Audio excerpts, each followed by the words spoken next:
So, folks, this is a continuation of our discussion on tetrahedrons from yesterday. I can't stop thinking about them. So let me go ahead and do a quick presentation on tetrahedrons. By the way, this tetrahedrons is really the core geometrical, three-dimensional geometrical figure.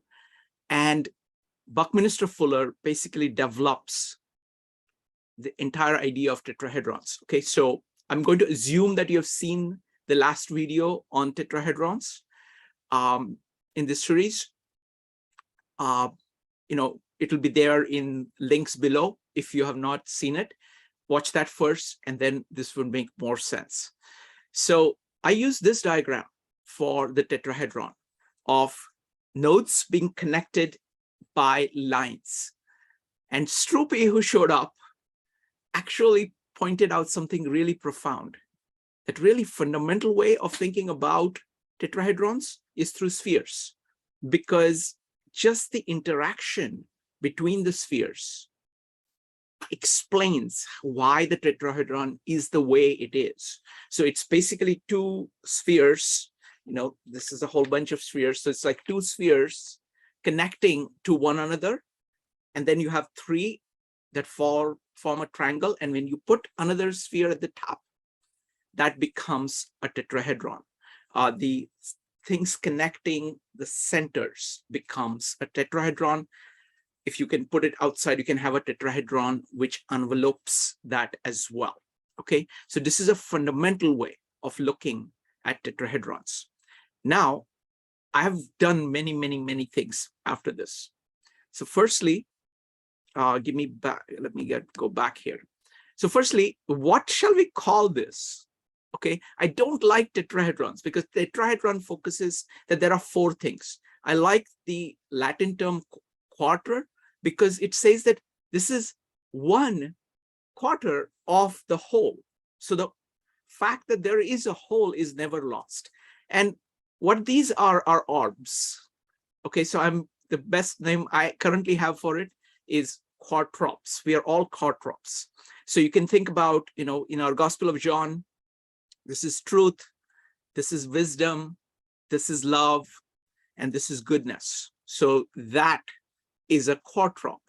And they all go together. There is a oneness to them, and it is broken up into 4 parts as a system that hangs together. If any of them are missing, then it doesn't hang together. As we saw in Buckminster Fuller's videos or these things, it is only when you connect, on a plane, only when you connect these 3 points, it becomes a stable system. Otherwise, it is all wobbly. And in 4 dimensions, you need to add this point in order to make it stable system. So we're looking at stable systems here. Now, I want to point out a few things about this figure. So you have one quadrop, this figure. It has 4 vertices. See, these 4 are vertices. Okay. You have edges. These are the lines connecting. Red to blue, blue to yellow, yellow to green, green to red, red to yellow. And I think I missed one of them. But basically, there are 6 edges. So there are 4 vertices, 6 edges, and 4 surfaces. So there is a surface that is composed of these 3. Now, when you look at something like this, you always imagine these spheres here. Spheres, exactly half, the radius of them is the same as this half of it. So there are 2 spheres connecting it. So whenever you see this, always see the spheres through it. Okay. So it has these surfaces that are encompassed by 3 spheres. So 4 such surfaces. Okay. So 1, 4, 6, 4. So this is like 17 different ways you can focus on this one thing.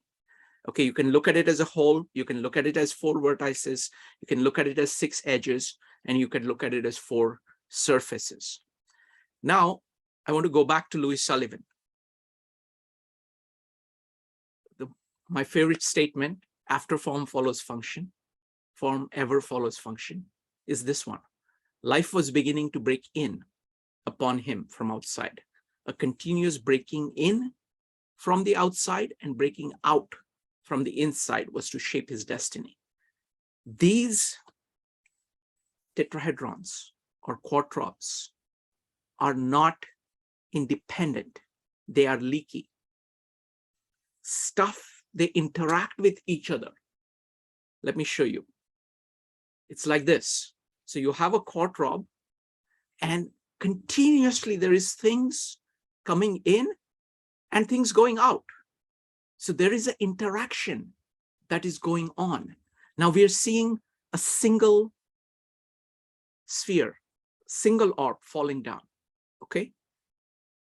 So there are collisions. So there is an inside of this,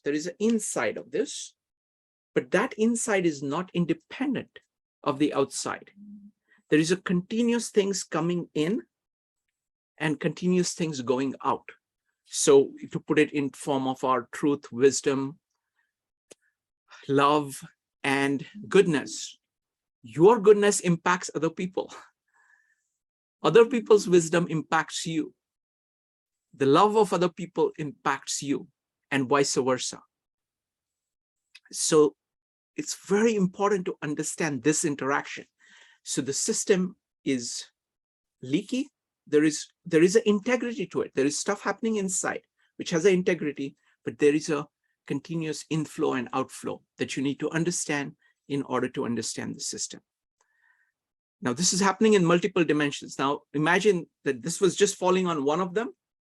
Now, imagine it hitting everything. So all the three parts, your wisdom is being impacted by other people's love, other people's focus on truth, other people's goodness.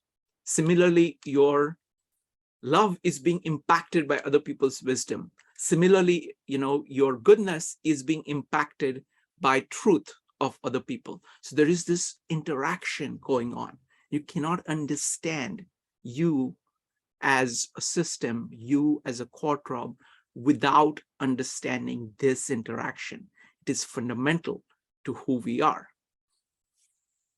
Now, what I want to say is that there are many types of collisions. There can be collisions of, now imagine that everybody is a quartorb, everything is a quartorb, right? So when this quartorb hits this quartorb, it can hit it in multiple ways. When it hits, it could be this green impacts this one.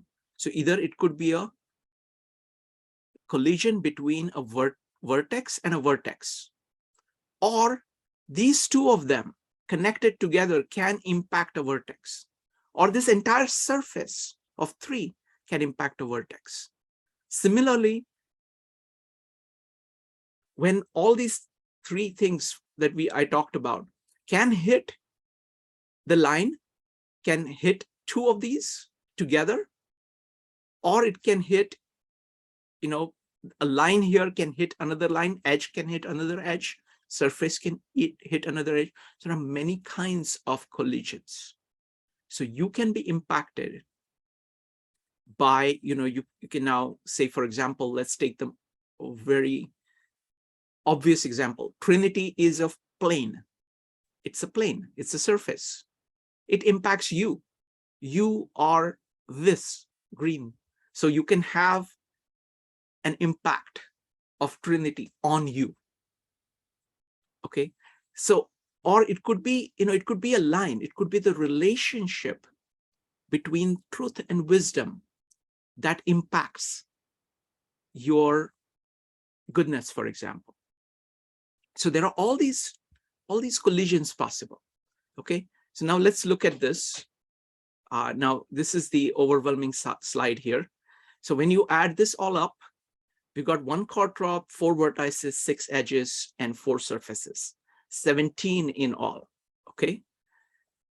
For just 2 quartorbs coming against one another, they can possibly collide in 17 into 17 ways, 289 ways. Just 2 people. Okay, two things. And it doesn't have to be people. It could be ideas. It could be a book, which also has the same kind of a structure. So they can impact you in these many kinds of ways because, and all of this is happening. All of this is happening. And you may not necessarily notice it. You may not be able to separate it out. But it is the complexity of just two things interacting with one another. There are 289 combinations. You know, when you go back, for example, let's see here. When you go back, this is all it is. It looks very simple. It looks like a one thing. But when you bring in the interaction with just one other thing, you suddenly have 289 things. This looks like one thing, but it is, you can look at it as 17 different things. You can look at it as individual vertices. You can look at it as individual edges. And each observation that you make about any of these builds on itself. So coming back here, so two Quartorbs have, two of these things can combine in 289 different ways in colliding, okay? How many Quartorbs are there on the planet? If you just look at individual human beings, it's 8 billion. If you add, people who have lived before, the works that have been produced, the systems that are there, all of them are like this. So there are lots and lots and lots and lots of possible collisions, okay? But wait, each collision transforms you. It transforms the other. So the sequence of the collisions is going to shape what is going to happen. So when you consider that, it's not just 8 billion into 8 billion. It's much more than that, because that sequence also matters, okay? How many possible sequences of colliding that are there for transforming you? So realize that this tetrahedron is a very simple thing, but it can be used to think about systems as such and systems interactions as such on a scale far more grander than we can imagine. So that is what I wanted to say about the tetrahedrons. All right. So if you have any comments, I would love to hear.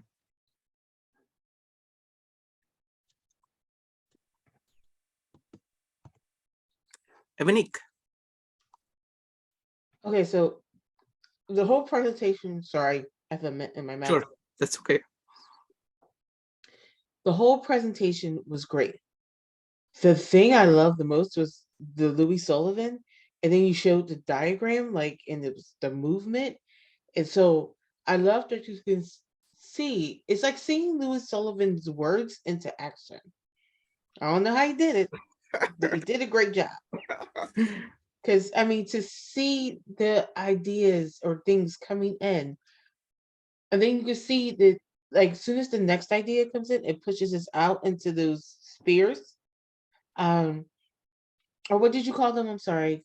I call them orbs, the individual Orbs, and yeah. quadrops. So 4 Quadrons, yeah. quadrops, orbs. Quartorbs. Yeah. Quartorbs, okay.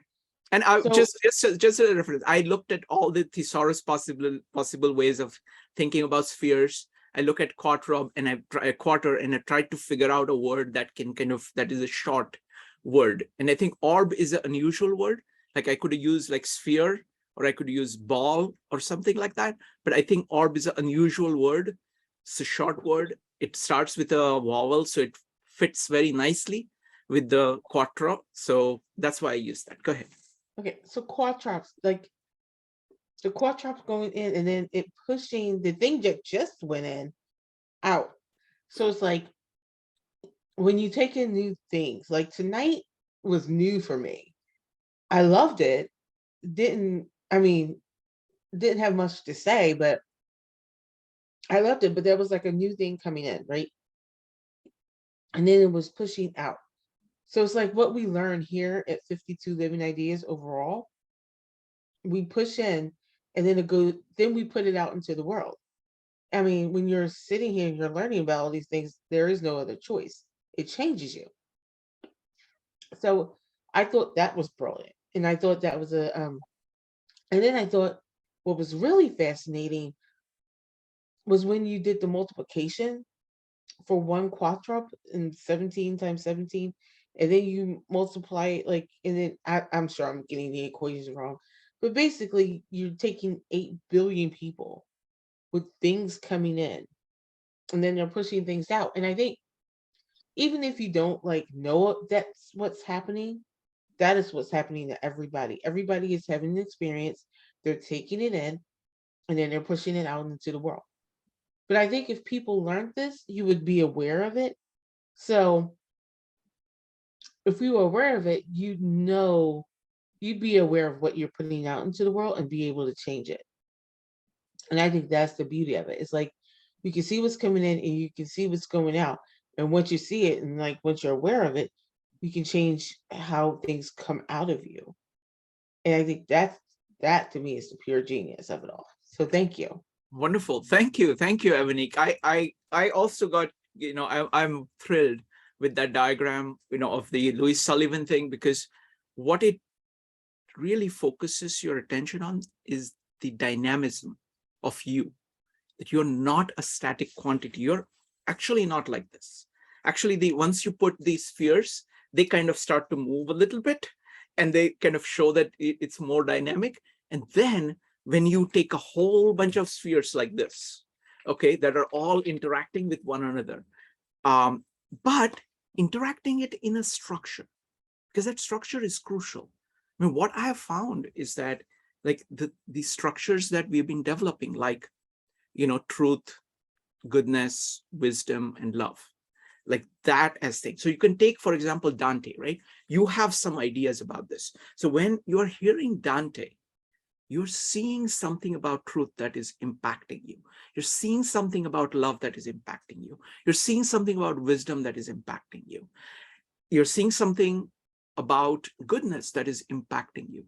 And all the how they fit together is also impacting you. So the like Dante is a very good example because it is so rich, and the way it speaks to different people is different. So the same orb, like Dante's Commedia, is a given orb, but the way it transforms you, each person is different. And also, you reading Dante 5 years from now or 10 years back would have a completely different impact. And this is a very good example of how there is this residual thing that happens with whatever you do. If you do good things, residual good things happen. If you do bad things, residual bad things happen. And they remain with you. So it actually, so wonderful. Thank you. Thank you, Avanique. Next up is, go ahead, Avanique.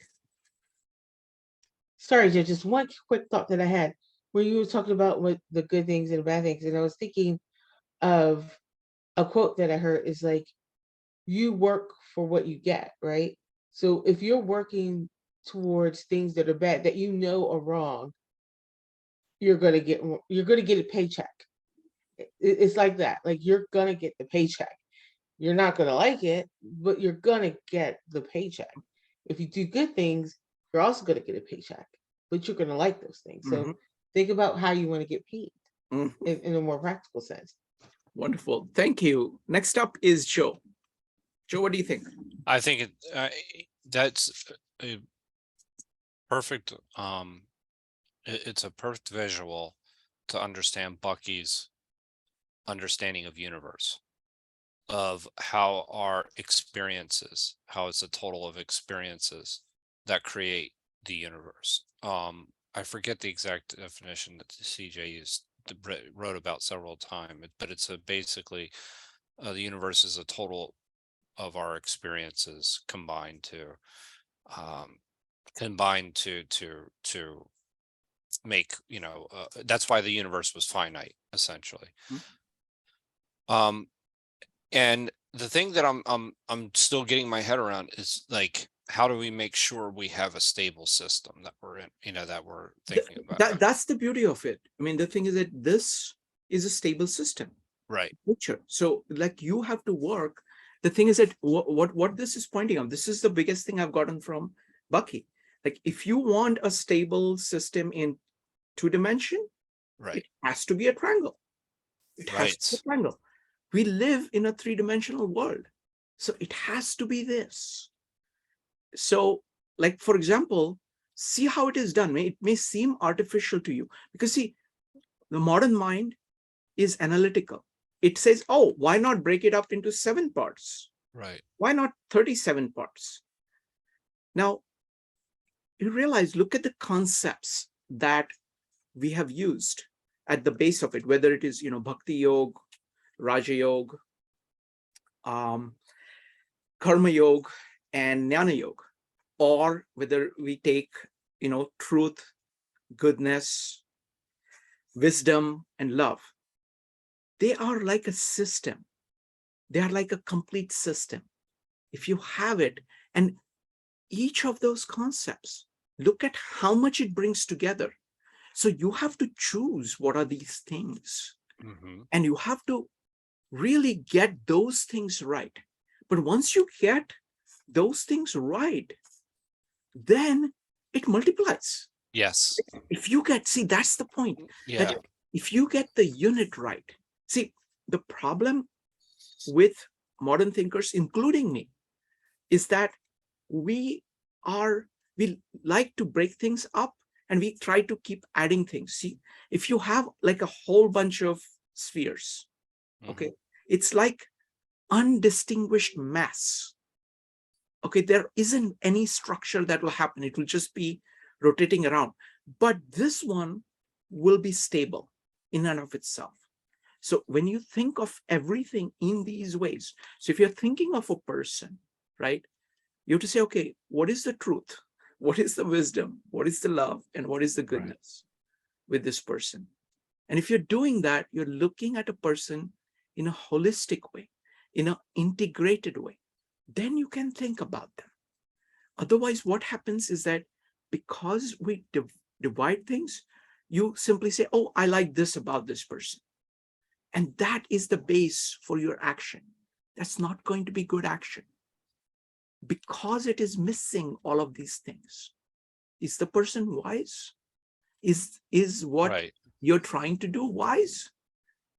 Is that unifying or is it dividing?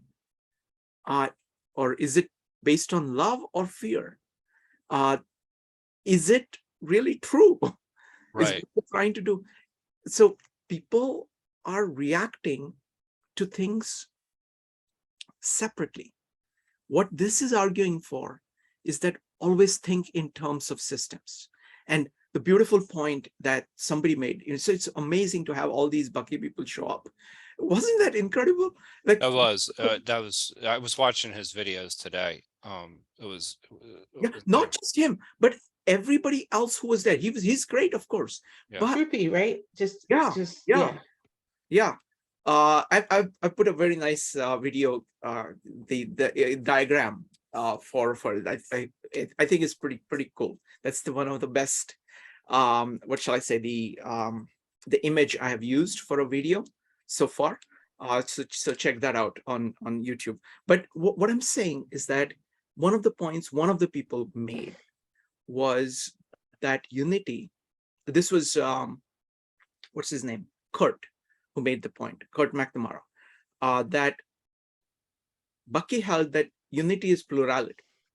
Okay, so the thing is that this, to be a unit, has to have these 4 parts. Any 3-dimensional unit needs to be like this, needs to have these 4 spheres. And it actually solves many philosophical problems. So it's a very big thing. And what I want to show here is the dynamics of it. Look, I'm just beginning to look at this. Okay, I don't know this stuff. I'm just beginning to look at it. There is just so much here. And Bucky and a lot of people who have come after him have developed this to a much greater extent than what I have. So I really look forward to, it's like every day I'm seeing I couldn't resist doing this presentation because I'm so excited, because I don't want to wait another day for it, because Right. once I do this presentation, I will think of the next things. Go ahead, Ebony. Oh no, I was just agreeing with you. I wasn't saying Yeah. I had anything to say. Yeah. So yeah, so that's what it is. And It's I'm multi- just, go ahead. I think now the it's thinking in multiple dimensions, and even myself, one of the things that I'm trying to break is the two-dimensional thinking. Yes. And that is something, and when we're talking here, you can see more times than not, it's 3D, like depending on the presenter, 3D type thinking. It's getting to that stable structure. Yeah. The other point about it is it is focused on 3D is focused on integration.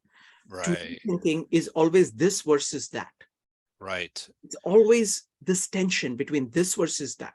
You can have this or that. Whereas this way of thinking is that you need to have all of these four things going. And the step that is added here with this presentation is not just this, but all people around you and all Right. systems around you, all things around you are like this. And that allows you to think of them, of say exactly what they're doing for you. In some cases, it will be acting through this red. Some things it will be acting through this, and different things will do differently. So wonderful. Thank you, folks, so much. Thank Thank you. you. No, that was amazing. And I do like the image that you put up. I just looked it up. It is pretty cool. Yes, yes. So- So what I did was that I used the hexagon that he had, and I took all the different illustrations Yeah. that he had of doing the tetrahedron, and I put it together in the shape of a hexagon. So it's like you can see in one glance almost everything that he showed us on the screen itself of the video. So you say, oh, I need to watch this. So that is the idea. And don't forget, Strupi is going to be here Sunday. on Sunday at 1 p.m. 1 p.m. Eastern time.